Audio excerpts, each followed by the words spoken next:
여야가 진통 끝에 합의한 국정원 개혁안이 오전에 국정원 개혁특위를 통과했습니다. 국가기관과 직원의 정치 개입을 규제하고 처벌과 공소시효 등을 강화한 것이 주요 내용입니다. 네, 취재기자 연결하겠습니다. 황혜경 기자. 네, 국회입니다. 네, 자 12시 조금 지나서 진통 끝에 특위를 통과했는데요. 자, 이제 남은 절차는 어떻게 되는 겁니까? 네, 이번 국정원 개혁안은 국정원법과 국가공무원법 등 7개 법안의 개정으로 이루어져 있습니다. 법 개정 사항이기 때문에 오늘 특위를 통과한 7개 법은 법사위로 넘어가게 됩니다. 아직 시간은 정해지지 않았습니다만 법사위에 상정된 뒤 이곳에서 의결되면 마지막으로 본회의를 거치게 됩니다. 여야가 합의하고 특위에서 의결했기 때문에 남은 관문인 법사위와 본회의에서도 문안이 통과될 것으로 예상됩니다만 변수는 남아 있습니다. 진통 끝에 합의한 최종안이라 할지라도 국정원 개혁특위 위원들조차 갑론을박이 벌어질 정도로 여전히 여야 의원들이 미진하다고 생각하는 부분들이 남아있기 때문인데요. 새누리당과 민주당은 오후에 의원총회를 열어서 국정원 개혁안 세부 내용을 소속 의원들에게 보고한 뒤 최종 추인을 받을 예정입니다. 네, 이 개혁안의 주요 내용이 어떤 것들인가요? 네, 국정원 개혁특위에서 의결한 국정원 개혁안 최종안은 크게 두 부분으로 나누어져 있습니다. 국정원 개혁과 국정원을 제외한 기타 국가기관 개혁으로 나눌 수 있는데요.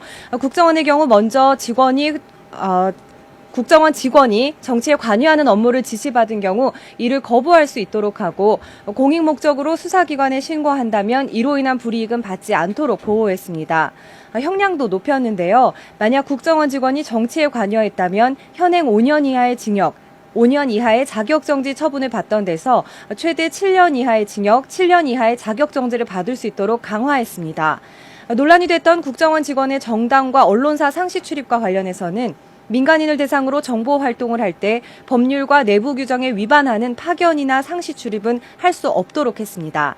예산과 관련해서도 국회의 심사와 통제권을 강화했습니다. 둘째로 국정원을 제외한 국가공무원과 지방공무원, 경찰과 군인 등의 정치 개입에 대한 처벌과 보호 조항도 명문화했는데요. 공무원과 경찰은 정치운동 금지를 위반하면 최대 3년의 징역, 3년의 자격정지를 받을 수 있도록 했고 군인은 이보다 높은 5년 이하의 징역, 5년 이하의 자격정지를 받도록 했습니다. 공소시효는 모두 10년으로 늘렸습니다.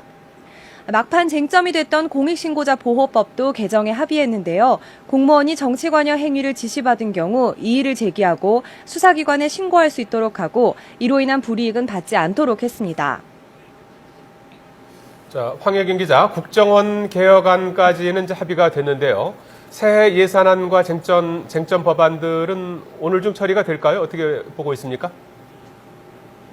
네, 관건은 국정원 개혁안이었던 만큼 양당 의원총회에서 신속하게 추인이 이루어진다면 상임위 단계에 머물고 있는 세법 개정안과 주요 쟁점 법안 그리고 새해 예산안은 처리에 가속도가 붙을 전망입니다. 세법의 경우 소득세 과표 구간 조정과 다주택자 양도소득세 중과 폐지 등은 사실상 큰 틀에서 합의가 끝났기 때문에 나머지 부분은 비교적 수월하게 타결이 될 것으로 보입니다. 예결특위도 오후 2시에 소위원회를 열어 새해 예산안을 확정한 뒤 3시에 곧바로 전체 회의를 열어 예산을 의결할 계획입니다.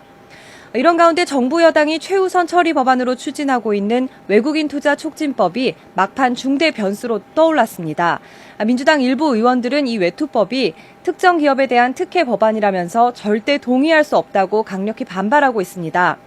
이 같은 분위기가 전해지자 새누리당은 만약 야당이 외투법 처리에 동의하지 않는다면 국정원법 개정안은 물론 소득세 최고세율 적용 구간을 확대하는 소득세법 개정안도 수용할 수 없다면서 압박하고 있어서 이 부분이 어떻게 조율되느냐에 따라 오늘 본회의의 향방이 결정될 것으로 보입니다. 지금까지 국회에서 YTN 황혜경입니다.